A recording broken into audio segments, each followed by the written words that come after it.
¿Por qué medicina de urgencia?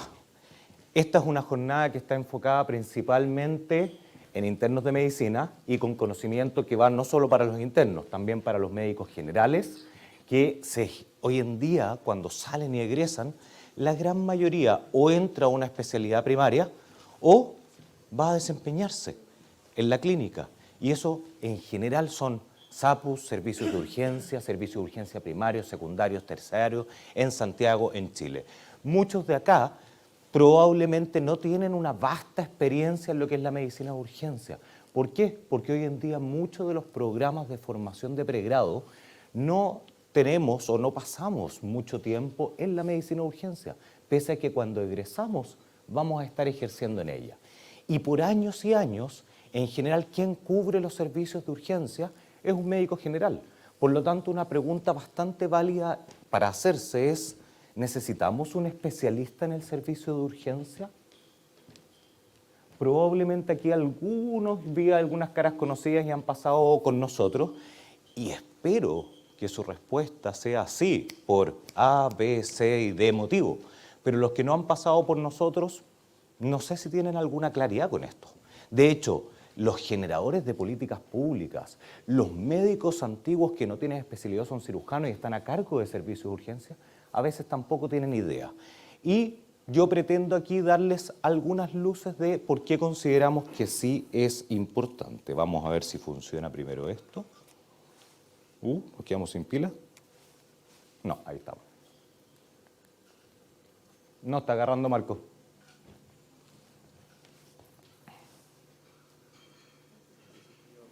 Ahí sí. Primero que nada, ¿cómo aprendemos medicina en nuestro pregrado? En nuestro pregrado aprendemos medicina a través de ir formándonos, estudiándonos y un diseño de conocimiento que está hecho en base a cubos de conocimiento. Yo aprendo cuando veo una patología, seguimos. No, sí, ahí sí, ahí sí. Aprendo del tromboembolismo pulmonar. Aprendo cuál es la fisiología, cuál es la fisiopatología, cuál es la presentación, cuáles son los tratamientos del tromboembolismo pulmonar. Después pasamos de capítulo y me enseñan acerca de la neumonía. Me acercan acerca de la neumonía de nuevo, a qué les da, cómo es la epidemiología, cuál es la presentación de riesgo, cuál es la evolución de la neumonía, cuáles son los tratamientos. Lo mismo con el EPOC, lo mismo con la insuficiencia cardíaca, lo mismo con el síndrome coronario agudo, etcétera, etcétera. Entonces yo aprendo en cubos o buckets de conocimiento. Pero, ¿cuál es el problema cuando llego y me tengo que desempeñar en el mundo real? El problema está en que el paciente no llega con tengo neumonía.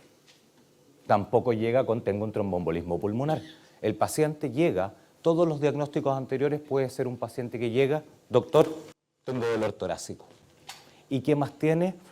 ¿Cómo se presentó? No, hace 2 días empecé con un dolor que al principio me venía al movimiento, ahora me viene cuando respiro, pero la verdad es que hoy día ya está todo el rato. Y ese puede ser una presentación de un síndrome coronario agudo, un infarto, una insuficiencia cardíaca, un tromboembolismo pulmonar, un distrés respiratorio, una alveolitis pulmonar, un espasmo esofágico. Todas las presentaciones y todas las enfermedades tienen presentaciones atípicas o no clásicas. Y en algunos casos, incluso la presentación atípica que nos enseñan es la más frecuente. Por lo tanto, yo necesito, en el servicio de urgencia más aún, necesito una formación distinta, necesito un pensamiento y una capacidad de enfrentarme al paciente distinto que venga desde la presentación clínica, ya que en un servicio de urgencia estamos en el borde entre el mundo ambulatorio, entre el paciente en la calle y el mundo hospitalario. Tengo el dedo en el gatillo de poder disparar un montón de exámenes, un montón de costos, un montón de exámenes que traen riesgos a veces para el paciente o que pueden gatillar tratamientos extremadamente peligrosos. Pero los exámenes también se pueden equivocar, también tienen errores. Por lo tanto, si yo no sé cómo enfrentar a un paciente en un servicio de urgencia, 2 opciones. O no hago nada y se me pasan los casos graves, o de repente empiezo a disparar y a gastar todos los recursos del sistema, ojo, sea público o privado, los recursos igual vienen de algún lado y no siempre del bolsillo del paciente, y dejo sin recursos a un paciente que lo necesita, o genero daño para otros pacientes. Por otro lado, ¿en qué ambiente tendemos a aprender la medicina? Tendemos a aprenderlo en un ambiente que es evolutivo, en un ambiente relativamente tranquilo, estilo Dr. House, estilo a visitas de medicina interna, dentro del mundo hospitalario, en el cual yo veo al paciente el día 1, listo, no sabíamos qué tenía, pero tenía estas cosas, ya pidamos estos estudios, después lo vemos en la tarde, lo vemos mañana, según cómo ha evolucionado, voy teniendo más información y según los primeros estudios, mira, ¿saben qué? Todavía no sabemos o parece que ya estamos medio claros, hagamos esto otro, partamos estos tratamientos y volvemos a verlos al día 3, al día 4, al día 5. Por lo tanto, contamos con mucha información evolutiva del paciente que nos va permitiendo ir reajustando la toma de decisiones en el día a día. Y o eventualmente aprendemos también con un complemento de consulta ambulatoria en que tenemos la información previa, lo que ha pasado con las enfermedades crónicas, cómo ha ido cambiando, y volvemos a citar para un mes más, pero no con una patología aguda. Por lo tanto, tenemos esto. ¿Esto qué es? Es una curva natural de enfermedad en que tenemos la severidad, la presentación de los síntomas y el tiempo.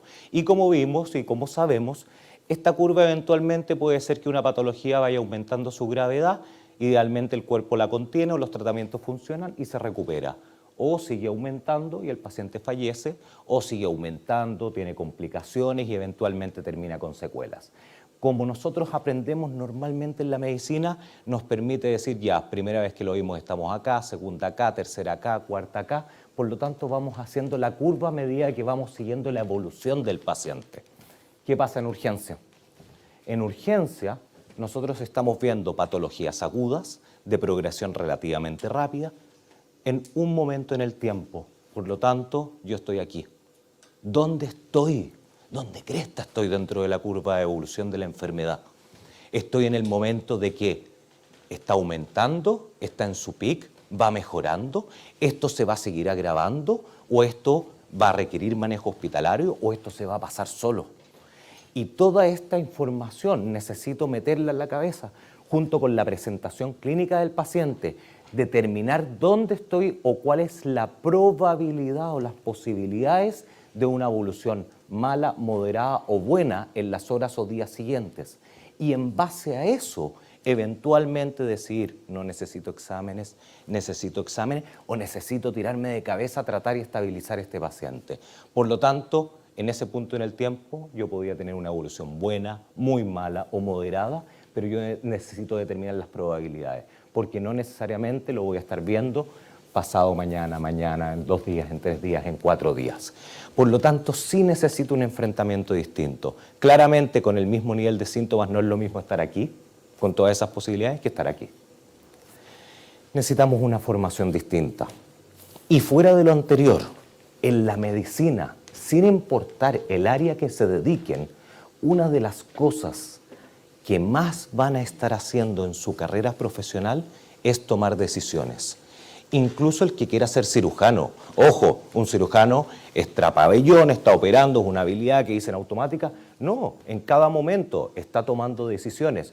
Primero, ¿voy a meter o no voy a meter a este paciente a pabellón? ¿Le voy a pedir estos exámenes o no? ¿Voy a cortar aquí o no? Entra a pabellón, está viendo las cosas que están adentro del paciente, está viendo las arterias, hay un sangrado, ¿cómo lo va a coagular? ¿Cómo va a separar? Todo el tiempo estamos tomando decisiones, incluso en las especialidades que pareciera a simple vista que se toman menos decisiones. Y en la medicina de urgencia específicamente estamos tomando una brutalidad de decisiones. Es probablemente la especialidad médica que tiene más densidad de toma de decisiones por unidad de tiempo. Por lo tanto, tiene una característica muy distinta a estas tomas de decisiones consensuadas de tiempo, con visitas médicas, con 1000 opiniones. Todo el tiempo estamos pensando, chuta, llego a mi turno, tengo 10 box en espera, tengo 10 box ahí al frente, tengo 5 pacientes en la lista de espera. ¿A cuál voy a ver primero? ¿Al que no se ha visto? ¿Al que está más grave? ¿Al que hay que reevaluar? ¿Al que me va a permitir dar de alta y desocupar un espacio para que entre otro paciente? Llego, veo a mi primer paciente, desde el inicio, ¿tengo que hacerle o no tengo que hacerle estudios según lo que estoy pensando de la curva evolutiva antes? Tengo que decidir para eso en qué punto de la curva evolutiva de esta enfermedad estoy, cuáles son las características base del paciente. ¿El paciente está estable o está inestable? ¿Tengo tiempo? ¿Saben qué? Está inestable, pero tengo suficiente tiempo para pedir un examen que me va a salir el resultado en 10 minutos, o en media hora, o en una hora. O saben que está tan inestable que no tengo cero tiempo, no tengo ni un minuto para esperar y tengo que empezar a estabilizarlo, si no se va a morir. Tengo que llevar a este paciente a hemodinamia. ¿Por qué? Porque está con un infarto con supra, pero más encima, está un poco congestivo, suenan unos crépitos pulmonares basales. ¿Va a aguantar el decúbito en la hemodinamia? Tengo que intubar a este paciente. ¿Saben qué? Para que aguante lo tengo que manejar su vía aérea. Pero para manejar su vía aérea tengo que usar la droga A, B, C o D, la que es hemodinámicamente inestable, la que es hemodinámicamente neutra, la que me aumenta la presión pero me aumenta justamente la demanda miocárdica. Todas estas decisiones tengo que ir tomando minuto a minuto. Y fuera de eso, tomo imágenes, tomo laboratorio, qué examen de laboratorio, qué imagen. ¿Sabe? Este paciente tengo que observarlo. ¿Cuánto tengo que observarlo? ¿Cuánto es prudente? ¿Media hora, una hora, 4 horas? Saben que ya hay que observarlo tanto tiempo y seguirlo que hay que hospitalizarlo. ¿Dónde hay que hospitalizarlo? Sala común, médico quirúrgico, agudos, intermedios, unidad de cuidados intensivos. ¿Tengo que interconsultar a algún hospitalista o algún especialista o no? ¿Tengo suficiente información para determinar un diagnóstico en este paciente? ¿O tengo que plantear alternativas diagnósticas, cosa de no cerrarlo y no sesgar al siguiente médico que lo vea? Porque, ojo, que si yo clasifico un paciente como que llega con disnea, como neumonía y era un edema pulmonar agudo, aumento su morbimortalidad. Solo porque yo decidí ponerle ese diagnóstico en ese momento, aunque lo vayan a seguir viendo intrahospitalario. Se van a dar cuenta en 24, en 48, en 72 horas y recién ahí van a cambiar el diagnóstico. Por lo tanto, genera sesgo. En la especialidad de medicina de urgencia tenemos que formarnos distintos, tenemos que enfrentar el paciente distinto, tenemos que incorporar la probabilística a la toma de decisiones y a los métodos tradicionales que nos enseñaron de medicina inductiva y deductiva, los que tuvieron formación en toma de decisiones. ¿Quién acá tuvo formación en toma de decisiones? ¿Cómo? Es lo que más hacemos en la medicina. Nadie lo han formado en toma de decisiones. Interesante. Los cursos de formación en toma de decisiones y la formación formal en toma de decisiones debería ser parte de la carrera de medicina. Y más aún en medicina de urgencia. Aquí probablemente todos nuestros residentes han escuchado, han hablado, tanto de forma formal como en los turnos con nosotros. Los que son más avesados probablemente hayan leído y estudiado más en profundidad, los que son un poco más flojos menos, por supuesto. Pero todos los introducimos en esto. ¿Por qué? Porque estamos tomando decisiones permanentemente y en todas las especialidades, pero específicamente en medicina de urgencia.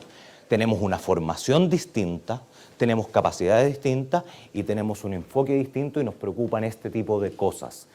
Y junto con todo esto, sabemos que eventualmente vamos a tener tomas de decisiones que son súper fáciles. El paciente que llega medio azul, con frecuencia cardíaca de 15 por minuto, casi sin respirar, nadie tiene que estar muy formado para saber que está grave e inestable. Pero sí eventualmente hay que estar bien formado para saber que esa es la excepción a la regla, que pasándolo al reanimador no me justifica el bolo de volumen, me justifica un bolo de adrenalina endovenosa de 10 microgramos y no tipo ACLS de 1 miligramo cardiotóxico y gatillar en la instalación de un marcapaso transcutáneo de forma inmediata. Eso sí lo hacemos. Esas decisiones son más difíciles, pero algunas son fáciles, saber que ese paciente está grave o no.